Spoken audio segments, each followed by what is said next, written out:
Bonjour à tous. On démarre maintenant avec la présentation des Idea Statica, nouveauté de la version 23.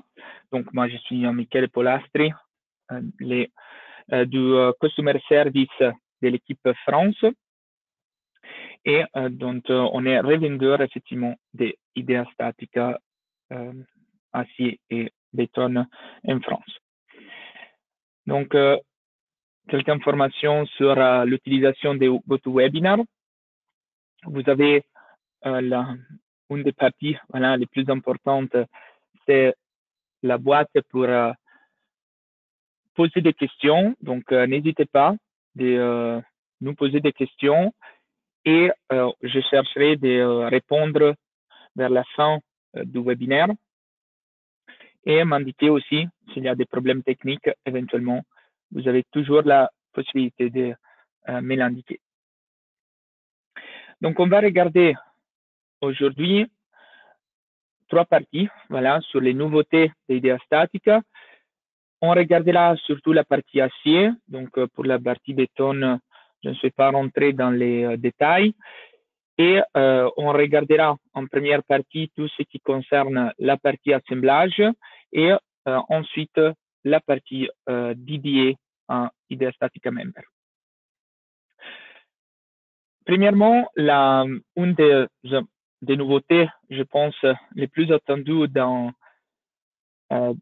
Idea Statica, c'est effectivement la possibilité de contrôler les soudures aussi des sections TRS.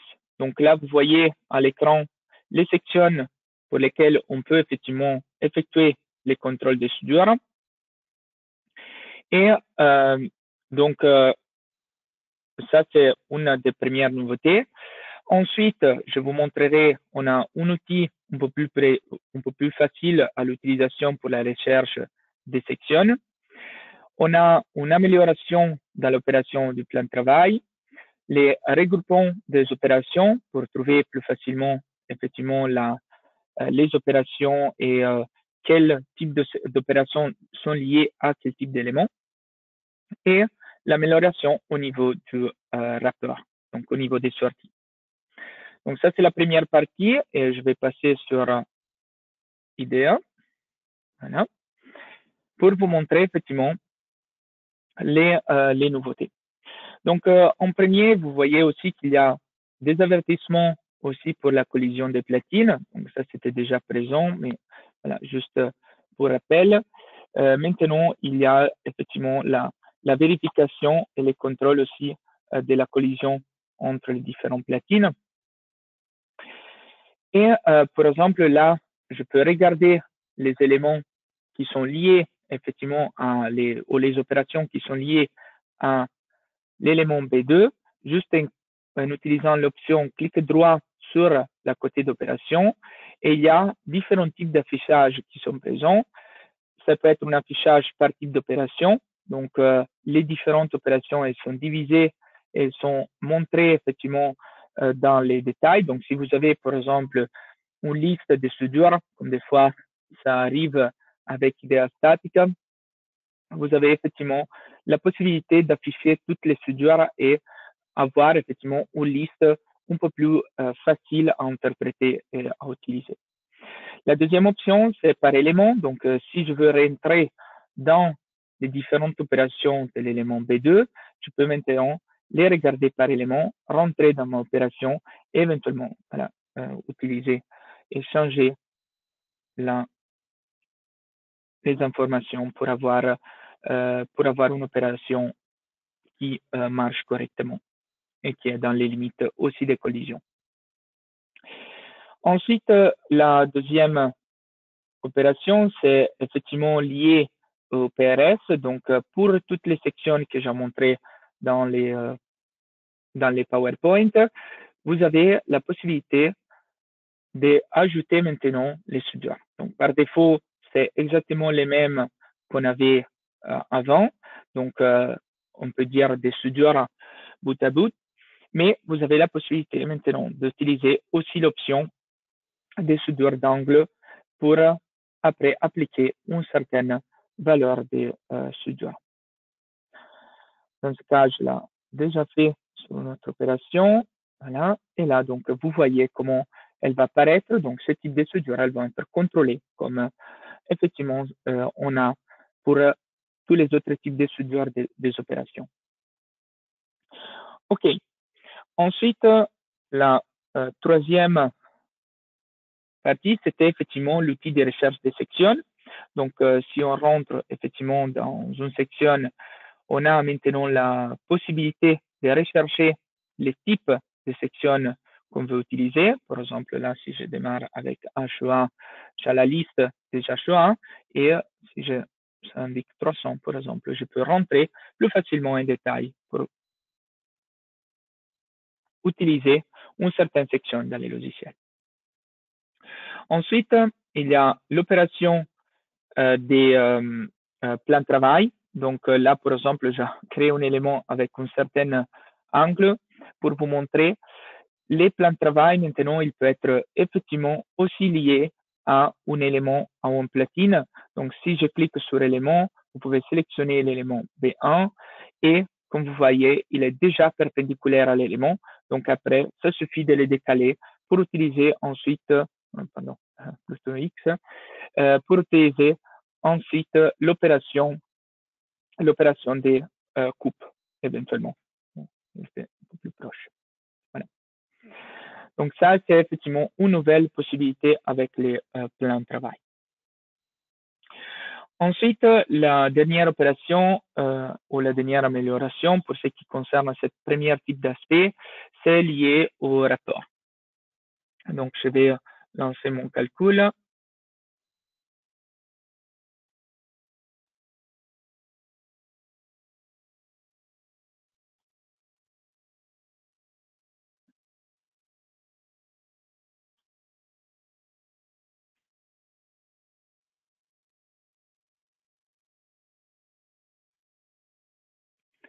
Voilà.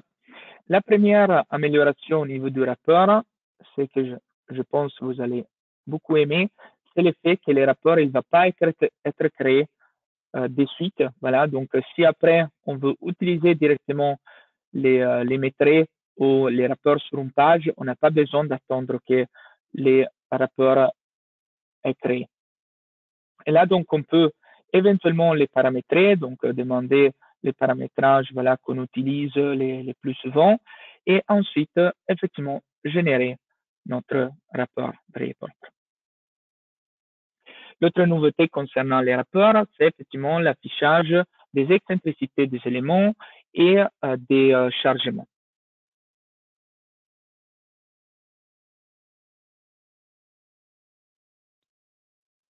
Voilà. Donc là, vous voyez qu'il y a les différents types de décalage et ensuite, on a la possibilité aussi de regarder la partie de chargement. Donc là, il y a un peu plus de détails, effectivement, sur cette partie.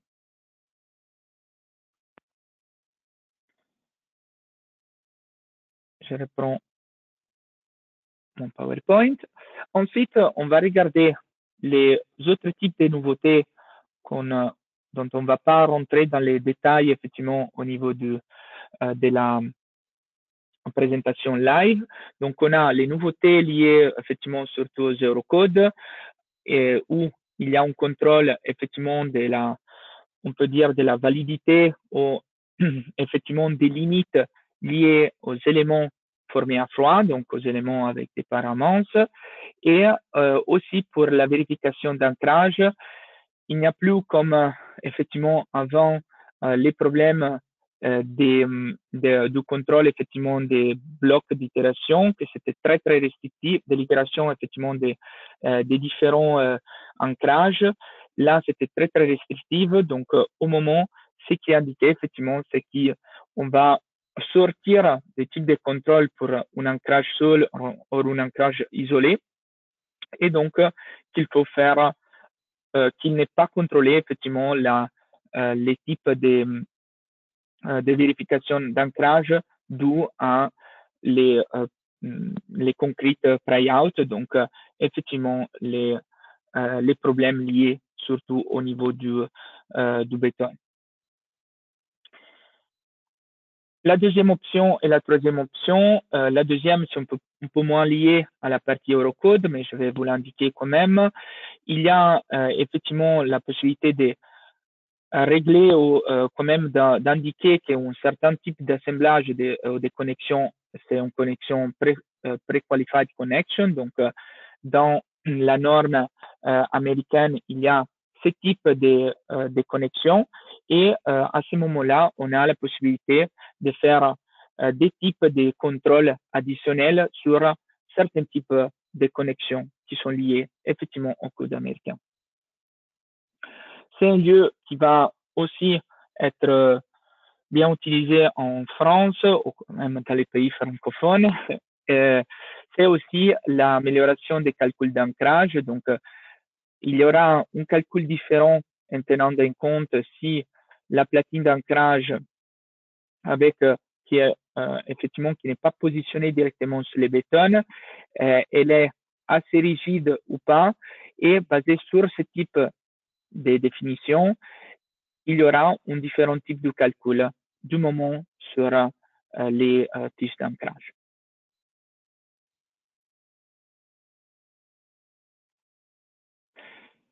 On passe maintenant à la deuxième partie, qui est liée effectivement à la vitesse de calcul ou au changement surtout côté analyse, premièrement, et la deuxième partie qui est liée aussi à les améliorations liées à les experts BIM.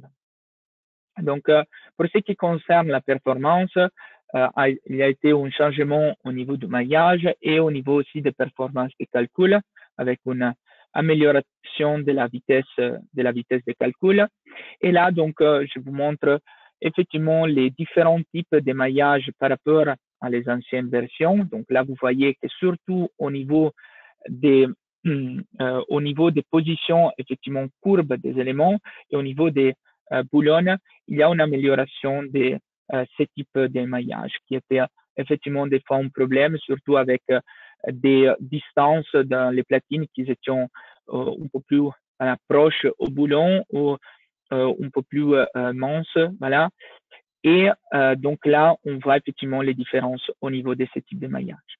Il y aura donc aussi des changements au niveau des possibilités en plus au niveau de la partie liée au réglage, au paramétrage des normatives, voilà, du code, avec ces trois possibilités en plus. En général, comme d'habitude, si vous avez des assemblages classiques, au niveau du maillage, il n'y a pas de paramétrisation particulière à faire. Si vous avez effectivement des assemblages avec des sections très très importantes ou très très petites aussi, effectivement là vous pouvez rentrer dans la partie du maillage pour modifier effectivement le maillage de l'assemblage. Ensuite, on a des paramétrages au niveau des visualisations. Donc, on a la possibilité de désactiver certains types voilà, des options pour la vue 3D qui va nous permettre effectivement d'avoir des affichages plus rapides. Même chose que je disais pour les calculs. Si on a effectivement des assemblages un peu plus standards ou quand même pas trop grands ou pas trop petits, on a avec des sections effectivement ou des platines plus importantes que les assemblages classiques. Là, on peut garder les paramétrages qu'il y a par défaut ou aussi effectivement améliorer les types d'affichage, en particulier la partie d'utilisation des textures en D. Vous pouvez regarder un peu plus en détail l'affichage qui vous donne au niveau des résultats.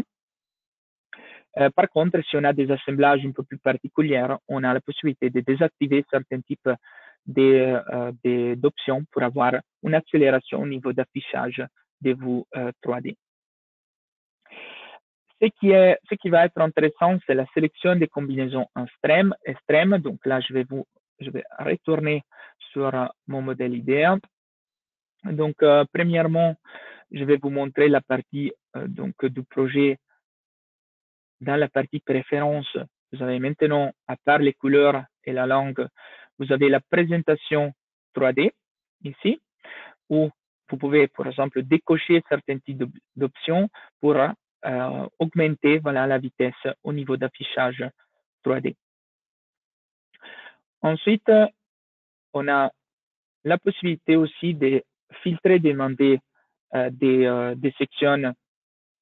Je vais retourner un moment sur la présentation. Donc, les sections extrêmes.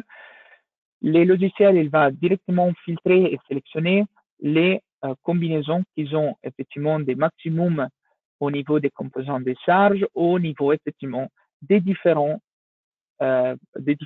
efforts sur l'élément. Et là, donc, on a un maximum de 18 combinaisons qui va sélectionner parmi tout ce qu'on va effectivement avoir au niveau de ma structure. Là, par exemple, j'ai fait un exemple avec 73 combinaisons. On a la possibilité de faire clic droit sur la partie de chargement. Et ensuite, il y a une option qui indique calculer les extrêmes de la charge. Dès qu'on sélectionne ça, il va effectivement sélectionner juste les combinaisons, on peut dire que normalement, ils sont les combinaisons dimensionnantes de notre assemblage. On a la même option aussi quand on fait l'import depuis Excel. Si on utilise l'importation depuis Excel, on a une option importer seulement les extrêmes qui va aussi s'afficher.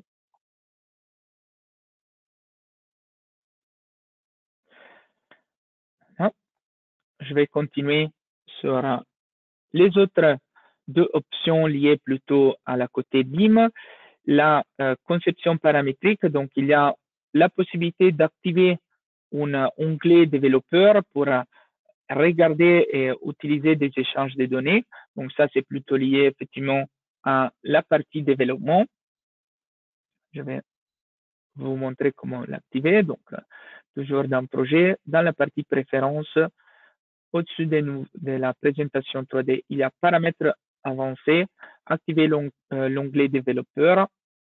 Une fois qu'on applique et on retourne, on a un onglet développeur qui va apparaître avec la possibilité d'importer, exporter des données. Voilà. Et il y a aussi un nouveau lien BIM qui va, donc une amélioration voilà, du lien BIM qui va effectivement augmenter les possibilités au niveau du mappage et surtout au niveau des systèmes locaux des éléments. Donc, c'est un peu plus précis dans ce type voilà, d'import. On avait eu, je pense, différents, je ne dis pas problématiques, mais différents imports qui étaient un peu plus compliqués à faire, dont il fallait changer dans les modèles analytiques des sports les axes locaux. Et là, maintenant, c'est possible effectivement d'importer des éléments sans avoir besoin de faire aucune modification au niveau des axes locaux dans notre modèle d'analyse. Ok, je vais continuer avec la troisième et dernière partie. Après, si vous avez des questions, vous pouvez les poser. Et cette partie, elle est liée plutôt à Idea Statica Member, où il y a voilà, des options en plus, donc la possibilité d'avoir des nœuds sans la définition d'un assemblage.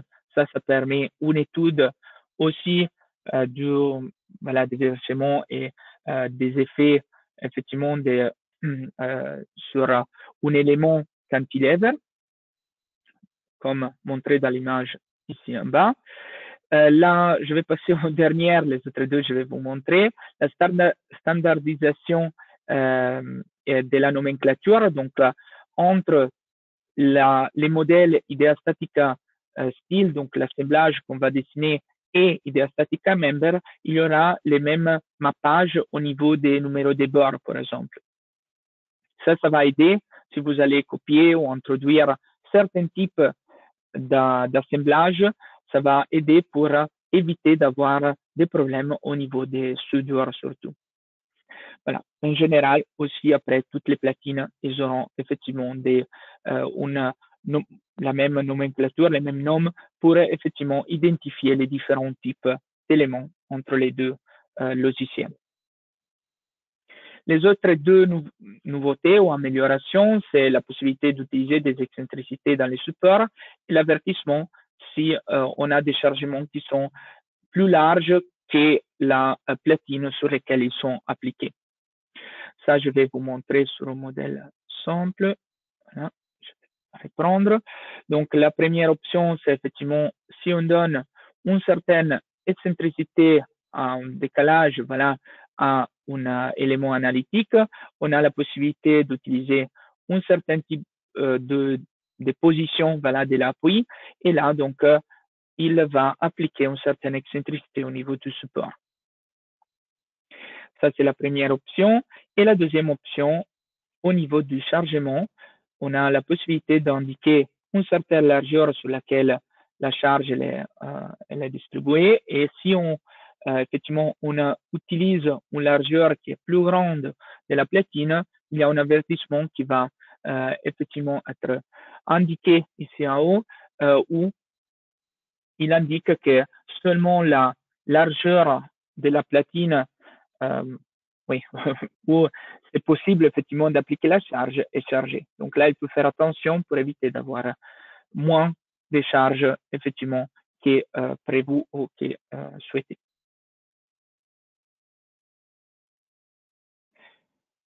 OK, donc ça c'était la présentation sur les nouveautés des IDEA Statica, assemblage, voilà, connection et IDEA Statica member.